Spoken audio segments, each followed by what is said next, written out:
thank goodness to my ex, the wonderful Kim Porter, the late Kim Porter, who, kind of warned me all along the way to, just kind of watch your back, so on and so forth. And I didn't understand why. Because of Diddy? Basically. Do you believe that she died of pneumonia? Absolutely not. But one thing is, you have volunteered to testify at the trial, correct? Not as of yet. Actually, I was subpoenaed. Okay. So my attorneys worked something out. So I believe when the time is right, I'm going to discuss it with my attorneys. But you're willing to? Oh, absolutely. Absolutely, I am. Before we dive in, please note, the following content is presented for educational and entertainment purposes only. It contains direct excerpts from federal courtroom testimony given during the Sean Diddy Combs trial. All individuals mentioned are presumed innocent until proven guilty in a court of law. As Sean Diddy Combs faces federal charges in Manhattan, an unexpected figure has emerged willing to break years of silence. Al B. Sure, the R&B legend known for hits like Night and Day is now prepared to share what he claims are dangerous truths about Kim Porter's death and his own near-fatal experience. For years, Al has suggested at darker realities behind Kim's passing, alleging her death involved circumstances far removed from official explanations. His own subsequent medical crisis, he maintains, wasn't coincidental. Now, sources close to the proceedings indicate Al B. Sure is ready to provide sworn statements that could fundamentally alter the trajectory of Diddy's trial. What he claims he's prepared to reveal transcends typical celebrity gossip. It represents potentially explosive allegations about systematic silencing, attempted and a pattern of deaths surrounding those who possessed dangerous knowledge about hip-hop's most powerful mogul. Industry insiders report Al B. sure has been in discussions with federal prosecutors about his potential role in the ongoing case against Diddy. Unlike typical witnesses who might offer peripheral information, Al represents someone with intimate knowledge of Kim Porter's final months and fears. His willingness to speak publicly about what he experienced has grown stronger as the federal case has developed. Those familiar with his planned statements describe them as detailed, specific, and potentially devastating to Diddy's defense. Al's account, should he take the stand, would begin not with accusations but with memories of Kim Porter that few have heard. Descriptions of a woman who Al claims lived in fear during her final years. Someone who allegedly documented everything because she sensed danger approaching. So it's been quite a journey, and as I said, even as it relates to writing the book, I went through many, almost, more than a decade of being scrutinized and clowned by law enforcement, them telling me, you need some help. Really? What's wrong with you? No way, but not realizing that they were also working for the... Sources indicate Al is prepared to reveal that Kim warned him years before she passed. She allegedly told him he was too trusting, that being so open with everyone would eventually lead to him getting hurt or something worse happening. At the time, he didn't understand her message. Now he does. According to those briefed on Al's potential statements, Kim had allegedly expressed mortal fears about people surrounding Diddy, suggesting they represented far more than passive accomplices. They posed genuine threats. Al claims he's ready to state he believes what happened to Kim was not natural, and what happened to him, his coma, was not accidental. These revelations, if presented in court, would likely shock observers and potentially reshape the entire case narrative. Legal sources suggest Al would provide meticulous details about events preceding his abrupt medical catastrophe during 2022, which doctors labeled comprehensive organ system collapse. The circumstances remained enigmatic. He enjoyed robust health without preliminary symptoms. Al is prepared to describe how his body shut down suddenly. One day, he was fine. The next, he was gone, flatlining. He would add that this wasn't the first time he felt targeted. Initially, Al resisted any involvement in legal proceedings due to safety concerns. However, those close to him report he's reached a decision point. He believes silence has become more dangerous than speaking. If he doesn't reveal what he knows now, everything he's lived through and what Kim died trying to tell people would be meaningless. His potential participation represents a dramatic shift from typical celebrity trial dynamics towards something involving deeper, more dangerous secrets. Should Al B. Sure take the stand, he would maintain complete transparency about his relationship with Kim Porter throughout her final years. They remained close, staying in touch even after their romantic relationship ended. There was mutual respect that evolved into concern. She was genuinely afraid. Al would share details about his final conversations with Kim, occurring just weeks before her unexpected death. She allegedly expressed to him that they were monitoring her activities, tapping her phone conversations, and that she felt like someone was constantly watching her house. Legal experts suggest such statements would perfectly support prosecution theories that Kim faced systematic silencing. Al could elaborate on Kim's alleged detailed record-keeping, potentially journal-style documentation containing names, dates, and locations. She allegedly made it clear to him that if anything happened to her, it wouldn't be an accident. Al would reveal Kim had allegedly prepared public disclosures that would devastate reputations, intending to expose how Diddy dominated not merely her existence, but others through manipulation, intimidation, and surveillance networks. Among the most explosive revelations Al could provide involves what he claims happened after Kim's death. He's prepared to allege that his private investigator attempted collecting Kim's personal items from her home, but the residence had allegedly been completely sanitized. Phone, computer, documentation,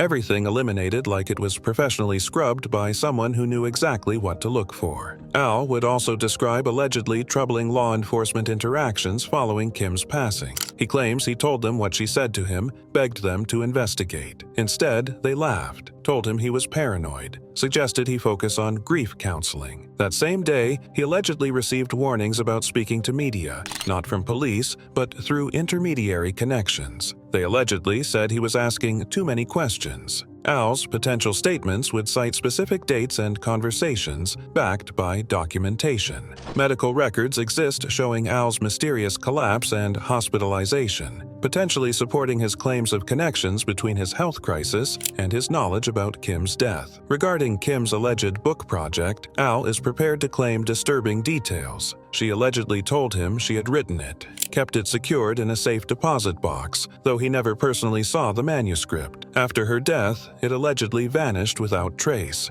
never mentioned again by anyone. If called upon, Al would describe Kim's memoir as far more than personal narrative. She allegedly intended revealing industry truths, Diddy's behavior, and what surviving in that world actually required. Kim allegedly feared the backlash but believed the story needed telling. She allegedly explained that if she didn't write it herself, someone would fabricate stories after her death. Al's potential revelations extend beyond Kim's situation to what he describes as a disturbing pattern among Diddy associates and Uptown Records figures. Andre Harrell died of heart failure in 2020, while reportedly finishing memoirs. Heavy D died from pulmonary complications in 2011. Al would challenge any court. What do all these people have in common? They all knew Diddy, all had stories to tell, and now they're all gone. Should Al provide sworn statements, he would disclose allegedly previously unreported details about the weeks before his 2022 medical emergency. He claims he received unmarked packages containing data storage devices with voice memos, names, timestamps, and materials he didn't initially recognize. That storage allegedly mysteriously vanished from his property during his hospitalization,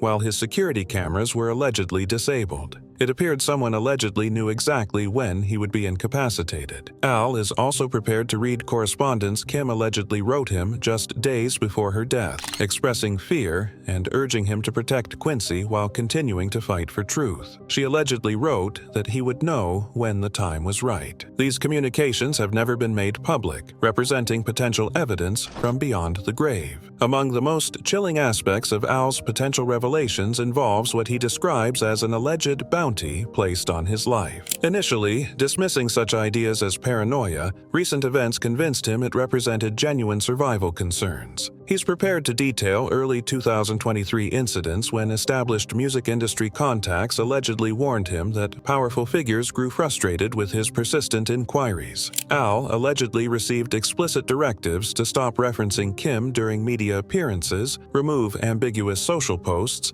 and abandon historical investigations. The message allegedly wasn't casual, it was threatening. Anonymous communications allegedly began arriving. Stay out of it, don't speak unless you want the same outcome. When his car brakes allegedly failed on the highway a week later, he realized this wasn't coincidental. Police reports from 2023 document Al's complaints about vehicle sabotage and menacing messages, though both were dismissed for insufficient evidence. Al is prepared to reveal another allegedly shocking development. An unnamed former Bad Boy Records employee allegedly approached him through intermediaries offering to make problems disappear. They reportedly presented $500,000 for retracting previous Kim-related statements and publicly declaring no concerns about her death. Al refused, saying he couldn't live with himself knowing she meant too much and his son deserved truth about what happened to his mother. Al would admit to spending recent months sleeping with firearm protection,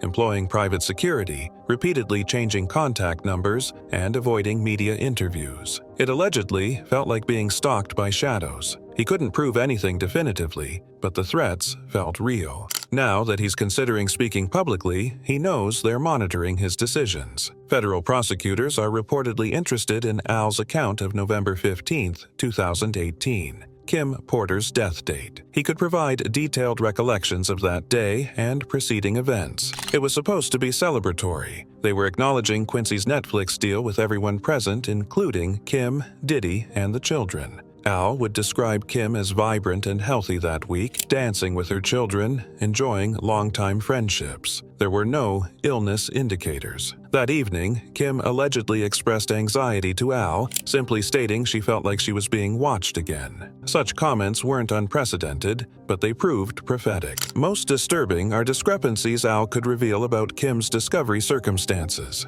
Household sources allegedly informed him Kim wasn't found peacefully in bed as public reports claimed, but rather in bathroom areas, collapsed near bathing facilities. Additionally, there were supposedly blood traces on bedding and connecting paths between bedroom and bathroom areas. Emergency response revelations could prove equally shocking. While official records state Kim was discovered unresponsive around 11:00 a.m., Al claims she personally contacted 911 at 2:43 a.m. that morning. He's prepared to ask why no one responded sooner, why official reports claimed pneumonia-related death if she had allegedly been calling for help hours earlier. If Kim was allegedly in distress at 2:43 a.m., why wasn't she found until nearly 9 hours later? Why does the coroner's report indicate bed discovery when Al claims to have seen photographs showing otherwise? Al is prepared to share what Kim allegedly told him about protecting Quincy, her warning that if something happened to her, Quincy would become the next target. Among Al's most compelling potential revelations involves recordings Kim allegedly created. She allegedly told him she maintained an old-school tape recorder in her room because she didn't trust cell phones,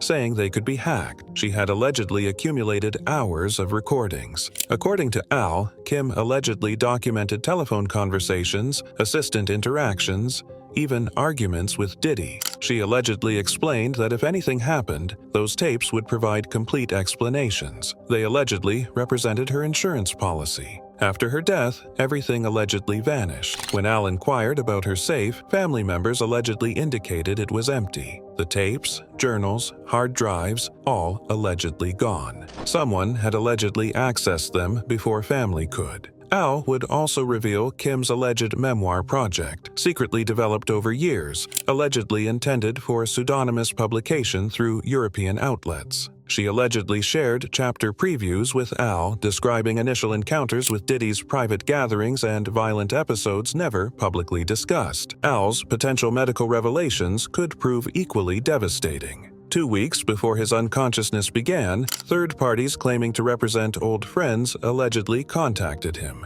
Friends he later suspected meant Diddy. They allegedly demanded Al cease Kim-related discussions while offering financial considerations for silence. When Al refused, circumstances allegedly rapidly deteriorated. Home internet allegedly mysteriously failed for days. Tire damage occurred, and he allegedly discovered attempted building intrusions. Then he became ill with unnatural speed, unable to breathe or eat properly. Within days, he was hospitalized, awakening a month later in intensive care with multi-organ failure that doctors couldn't explain. Laboratory analysis identified substances in his system inconsistent with prescribed or voluntary consumption. Medical staff allegedly told him he had been poisoned, though official reports listed undetermined complications. No police investigation followed. Al is prepared to reveal additional allegedly disturbing information about Kim's final months. She allegedly told him about catching someone attempting to spike her wine during a dinner party. She initially thought it was pranking until she became dizzy and lost consciousness. She never identified the perpetrator but remained paranoid afterward. Al would also share Kim's alleged plan to relocate from Los Angeles in early 2019, wanting to disappear quietly with her children somewhere no one could locate them. She never got that opportunity.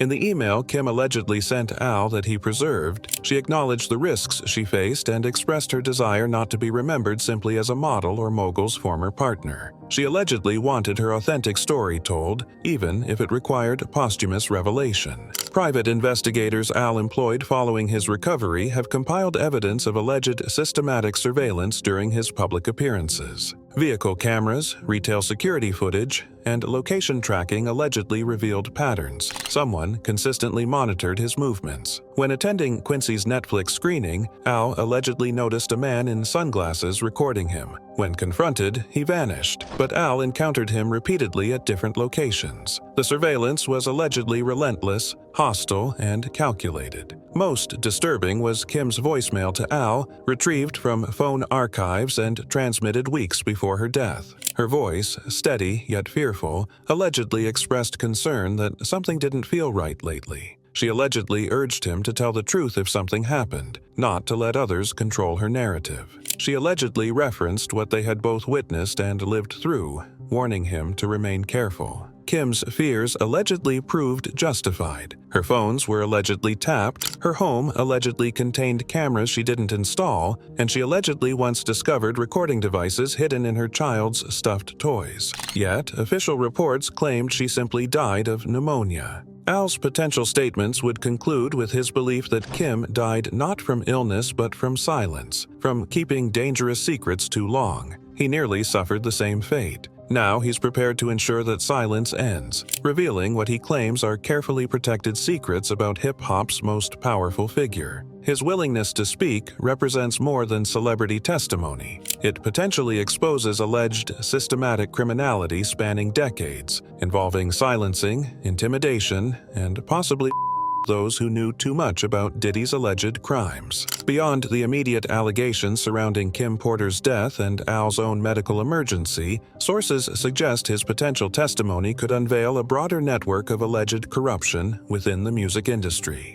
Al reportedly possesses information about other artists and industry figures who allegedly experienced similar patterns of intimidation and control. He claims to have witnessed how contracts were allegedly manipulated, how careers were allegedly destroyed for those who refused to comply, and how the entertainment industry's power structure allegedly protected certain individuals while silencing others. These revelations could potentially implicate not just Diddy, but an entire ecosystem of alleged enablers, collaborators, and beneficiaries who allegedly helped maintain what Al describes as a culture of fear and submission. Legal experts following the case suggest that Al's potential testimony represents a unique threat to Diddy's defense strategy precisely because of his credibility and lack of obvious financial motivation. Unlike other potential witnesses who might be dismissed as seeking monetary gain or revenge, Al B. Sure already achieved his own success in the music industry.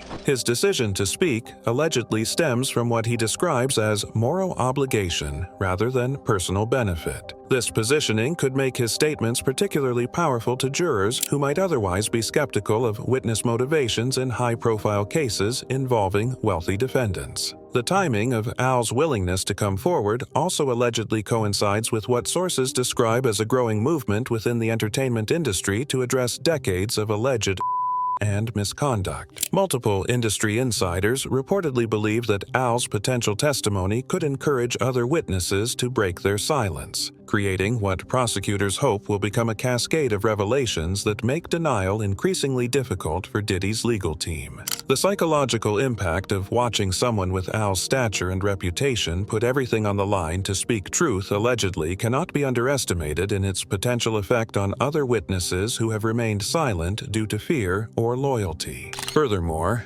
Al's alleged documentation extends beyond personal experiences to what he describes as a systematic pattern of behavior that allegedly affected multiple generations of artists. He claims to possess knowledge about alleged incidents involving younger performers who were allegedly groomed, manipulated, or coerced within what he characterizes as a predatory system disguised as mentorship and career development. These allegations, if substantiated, could potentially expand the scope of the federal case beyond the current charges to encompass a broader conspiracy involving the exploitation of vulnerable individuals seeking success in the entertainment industry. Most significantly, Al's readiness to testify allegedly represents a watershed moment for an industry that has long operated under codes of silence and mutual protection. His potential revelations could fundamentally alter how the public perceives not just Diddy, but the entire power structure that allegedly enabled such behavior to continue unchecked for decades. The ripple effects of his testimony